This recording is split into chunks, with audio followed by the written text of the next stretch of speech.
Hello, my name is Russ Siegman, and I'm a candidate for the open, or one of the open, Indian Hills GID positions. Want to tell you a little bit about myself. I'm 62 years old. Been retired about 4 years now. Love it. I've lived in Indian Hills 22 years. Raised my kids here. I've got 2 grown daughters that are doing well, so my wife and I are very proud of them. Been married 37 years to the same woman, which is important.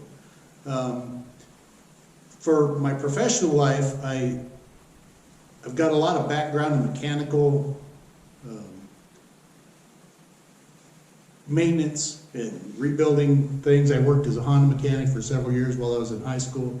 Graduated from high school, went into the U.S. military as an Air Force sergeant. Worked on F-4C, D, E, and G aircraft here and in Korea. After my 4 years there, I got out of the military and spent several years doing underground and aerial telephone cable work. So I'm very familiar with underground utilities. From there, I got a job with a company that did contract work for Southwest Gas, installing all their facilities. I eventually worked my way into a Southwest Gas position. I worked for them for 30 years, retired. I started in Southern California and was promoted to a gas operations support staff supervisor, where I did training for construction and customer service personnel. From everything from installing pipelines, fixing line breaks, to working on appliances, turning on and off gas, doing leak investigations and fire investigations. After 3 years of that, I was fortunate enough to land a position as a field supervisor in Carson City, Nevada. Spent 22 years there and eventually retired as an operations manager, where I was responsible for all field personnel from Truckee, California to Fallon and Fernley and everywhere in between. So I had all the construction, customer service, meter reading, dispatch functions for all those areas at one point. Part of my job as an operations supervisor and manager was to develop 5-year budgets for all of my departments. So pretty well diversified in budget development, understand all parts of the budget, and how to budget and how to maintain a budget and stick to it. So I hope that would be beneficial to the GID if I were to be elected to this position. As far as my underground and mechanical skills, I believe that would be beneficial as well to the water, maybe the sewer areas of it, at least the equipment maintenance. Looking forward plans for maintenance of existing facilities, budget assistance with project planning, so on and so forth. So I've got a couple of questions here that the district wanted me to address.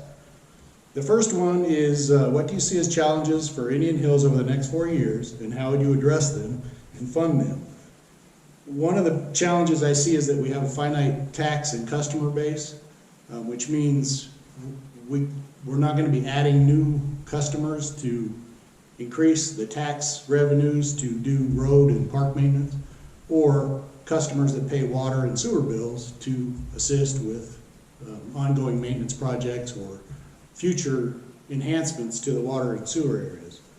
So that could be a challenge. We'll have to figure out a way to fund those things without taking too much away from other areas of the district. As part of that, increasing costs for maintenance and equipment failures is not going to make things any easier, so we need to plan ahead for that, maybe divert some funds as we move along to like address road maintenance or sewer plant or water facility maintenance or even ongoing projects. Another challenge is remaining compliant with state, federal, and local codes. For the water portion of it, it's critical that you maintain your facilities and follow all of the established codes so you don't get anybody sick. And again, if we plan ahead, hopefully we can divert some funds from any of the tax dollars or the money we take in as water bills are paid, sewer bills are paid. We can divert some of those funds for future projects, hopefully. The next question on here is, what are your priorities for the district and why did you select these issues? Again, back to code compliance, that's a high priority. When I was in the gas industry, that was critical, that you can be levied serious fines for not code compliance. And in the gas industry, you can hurt people. Water, somebody might get wet or sick, but we don't want that to happen, and we don't want to pay any fines.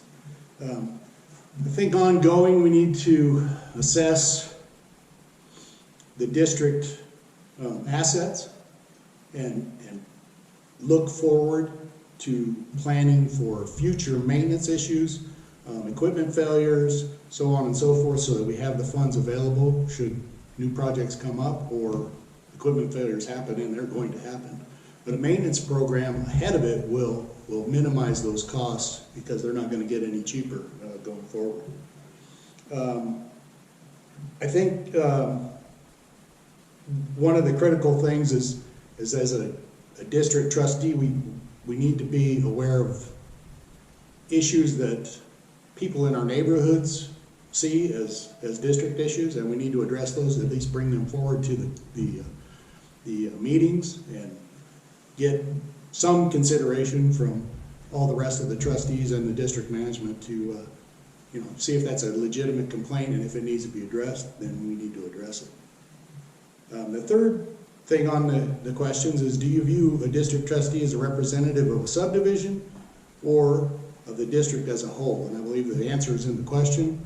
If you're a district trustee, you work for the district, not subdivision. And I know where I live, which is about a block from the district office, none of my neighbors have a problem walking down the street and voicing their opinion. So if they knew I was on the board, I think that'd be a normal thing for them to walk down the street and bring any concerns to me, which I would then bring to the board for consideration. But as far as my view on it, I work for the district. It would be anybody in the district that had any kind of complaint or an issue, then I would be more than happy to bring that to the board for consideration. So that I think is enough said. If find it in your hearts to vote for me, that'd be great. I'd appreciate the vote. And if not, at least vote for somebody that's on the ballot and everybody else that's on the ballot too. That's a critical thing at this point for history. So please vote. And thank you for your time.